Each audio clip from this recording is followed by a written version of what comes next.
मन चेंज हो जाता है तो वर्करां का भी मन चेंज होता, वो डर जो माहौल साढ़े पैदा करते हैं वो भी डर नहीं रहा। तो एक साल होर असीं इस तरह कर लिए। मेरे ख्याल लगता कि लोगों की आवाज़ उठन लग चुकी है कि चाहते हैं लोग बादल की सरकार। अज भी लोग सरदार प्रकाश सिंह बादल को याद करते हैं।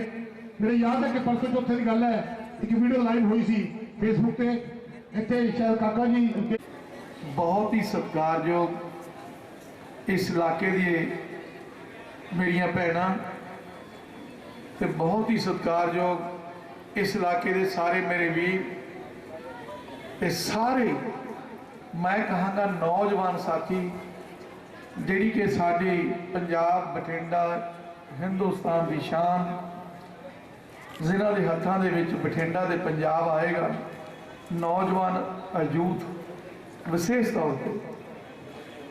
और बहुत ही सत्कारयोग साढ़े जो 15 साल तो बठिंडे की सेवा करते चले आ रहे बाऊ स्वरूपचंद सिंगला साहब और मेरे बड़े वीर बलजीत सिंह बीड़ बैमन साहब और बीबी बलविंदर कौर जी, बीबी जोगिंदर कौर जी, और बहुत ही सत्कारयोग ये तिने ही वार्डां के कैंडीडेट साहबान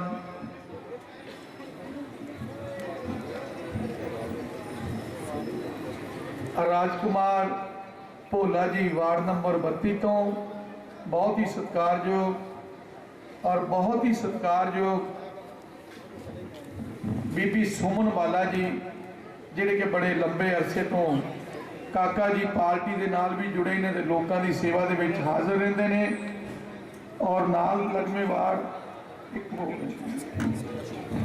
अशोक कांसल जी, तीनों ही मैंबर साहबान ते सारे साथी जिहड़े मंच पे बैठे विरोधी सी, और मैं कईयां दा नाम भुल गया हूँ, उन्होंने माफ़ी। आओ सारे आपां गज के फतेह बोलते हैं। एनी हौली आवाज च नहीं, सुखबीर बादल है, उन्हें दुश्मनों नूं घेर लेने, उन्हें पंजाब दा सीएम बन जाने, तुहाडे दुख दलिदर दूर कर देने ने। ओ तुहाडा पुत्तर, ओ तुहाडा बेटा, उसकी जिंदा दिली नूं उसनूं हौसला दो, उसकी हिम्मत नूं बढ़ाओ, ओदे कम्मां नूं सलाम करो। उसने विकास लियाता और उन्हें कबड्डी इंटरनेशनल लेवल ते ले गए, सड़कों ते जाल बिछाते। अज जो सुखबीर बादल दे नाल खड़ के बहुत बड़ा बहुमत एक एमसी नूं दे के बोले सोनिहाल। वाहेगुरु जी का खालसा, वाहेगुरु जी की फतेह। अस्सलाम। प्रधान जी बोलणगे हुण। हाँ जी, सरदार सुखबीर सिंह बादल हाथ तक के, सरदार सुखबीर सिंह बादल, सरदार सुखबीर सिंह बादल। प्रधान जी साडे विचकार पहुंच चुके हैं क्योंकि उन्होंने अगे भी जाना। प्रधान जी नूं सर बुलारे पहुंच चुके हैं। प्रधान जी 2 मिनट कुछ 2 दिन बंदे तो सैल्फी करानी चाहते हैं, और बेचारे परसों के विकिया। सो सरदार सुखबीर सिंह जी बादल तो अपने विचार साझे करेंगे।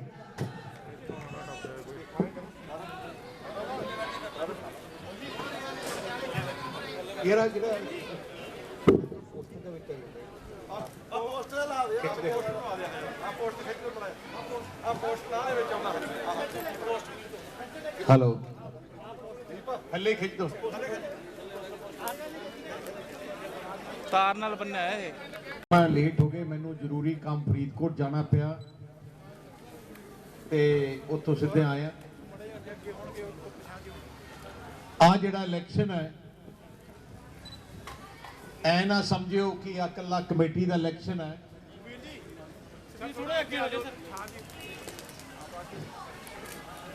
आ इलैक्शन साडे वास्ते बहुत जरूरी है।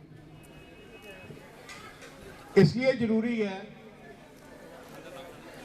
कि तुसी जानते हो जो कानून है, पंजाब सरकार जे बठिंडे शहर नूं पैसा भेजना चाहे कमेटी राही भेज सकती है। तुसी जानते हो की बठिंडा सी ते की बठिंडा बन गया। जो बठिंडा अज है 100% साह प्रकाश सिंह जी बादल की देन है, उन्हों की सरकार की देन है, बठिंडे का इन्ना माड़ा हाल सी, तकरीबन 14 साल पहले जो पहली बार आप 2007 सरकार बनी, तुसी शहर च घूम नहीं सकते सी, चारों तरफ रेलवे फाटक। अज कोई दिखता रेलवे फाटक? लाइनों पार तो रह ही नहीं सकते सी, उत्ते ना सीवरेज सी, ना पीने वाला पानी सी, गलियां तो है ही नहीं सी, तुसीं तुर भी नहीं सकते सी, नरक च लोकी रह रहे सी। जिहदे अज जाके देखो कितना बदल दिता। मैनू एक कमी दस दो जिहड़ी रह गई इत्थे। इत्थे एयरपोर्ट की लोड़ सी, एयरपोर्ट बना दिता। इत्थे शताब्दी की लोड़ सी, वो शुरू कर दी। इत्थे चंगे हस्पताल की लोड़ सी, एम्स लेके आए। एम्स लेके आए। पूरे देश में 9 एम्स है, एक बठिंडे है। इत्थे पढ़ाई की लोड़ सी, यूनिवर्सिटियां सेंट्रल यूनिवर्सिटी तो लैके इंजीनियरिंग यूनिवर्सिटी तो लैके सारा कुछ ही इत्थे आ गया।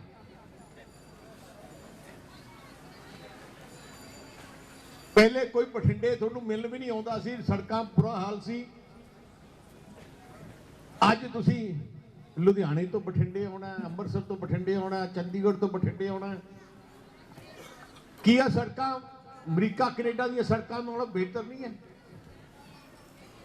फर्क देखो कितना। मुख्यमंत्री सी, कल्ला आउंदा सी रात नूं कार ते, क्योंकि दिने बहुत सिक्योरिटी रश हुंदा है। डीसी नूं नाल बिठालना गड्डी ते एसएसपी नूं ਅਸੀਂ ਗੇੜਾ ਕੱਢ ਕੇ ਦੇਖਦੇ ਜੀ, ਆਹ ਚੀਜ਼ ਬਣਾਉਣੀ ਇੱਥੇ, ਆਹ ਚੌੜੀ ਕਰ ਦਿਓ ਸੜਕ, ਇੱਥੇ ਆਹ ਡਿਵਾਈਡਰ ਲਾ ਦਿਓ, ਇੱਥੇ ਆਹ ਚੀਜ਼ ਦੀ ਲੋੜ ਹੈ, ਇੱਥੇ ਉਹ ਚੀਜ਼ ਦੀ ਲੋੜ ਹੈ। 90% ਚੀਜ਼ਾਂ ਮੰਗੀਆਂ ਵੀ ਨਹੀਂ ਸੀ ਜਿਹੜੀਆਂ ਇੱਥੇ ਆ ਗਈਆਂ। ਹਲੇ ਬਹੁਤ ਕੁਝ ਹੋਣ ਵਾਲਾ ਹੈ, ਬਹੁਤ ਕਰਨ ਵਾਲਾ ਹੈ। ਮੈਂ ਕਿਉਂ ਸ਼ੁਰੂਆਤ ਕੀਤਾ ਕਿ ਇਲੈਕਸ਼ਨ ਜ਼ਰੂਰੀ ਹੈ? ਕਿਉਂਕਿ ਸਾਨੂੰ ਆਪਣੀ ਟੀਮ ਦੀ ਲੋੜ ਹੈ। जी अपनी कमेटी होगी, अपना एमसी होगा,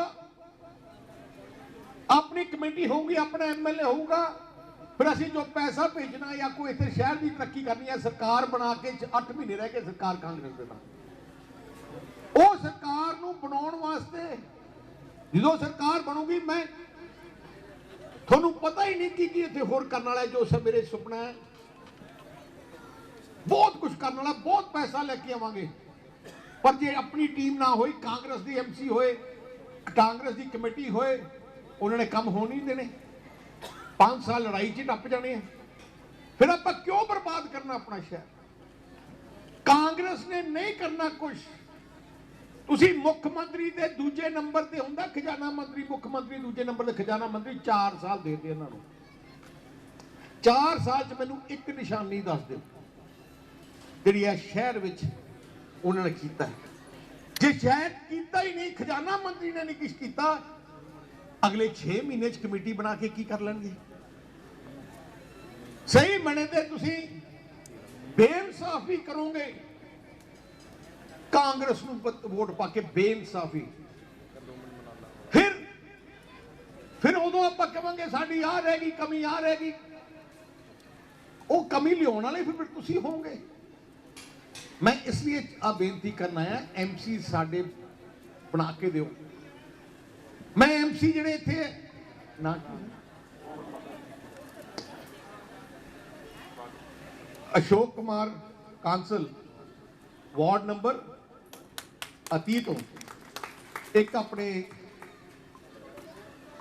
राज कुमार कोला जी 32 नंबर तो, सुमन बाला जी 31 नंबर तो। मैं तिने एमसीए बेनती करदा, तुसी अपने वार्ड विच जो जबान दे के आओगे, जो वादा करके आओगे, मैनू 14 तरीक नूं लिख के दे दे। 1 साल के अंदर अंदर सरकार बना देनी है तुहाडी। साल के अंदर सरकार बना देनी है। जो कहोगे तुसी पहले महीने नाल दे नाल काम शुरू ते इत्थे मुकम्मल। तुसी जानते हो मैं आज तक लारा नहीं लाया। अपनी न्यूज के लिए कैमरामैन कपिल शर्मा के साथ अनिल कुमार की रिपोर्ट बठिंडा। अगर आपने हमारे चैनल को सब्सक्राइब नहीं किया है तो इसे सब्सक्राइब कर लें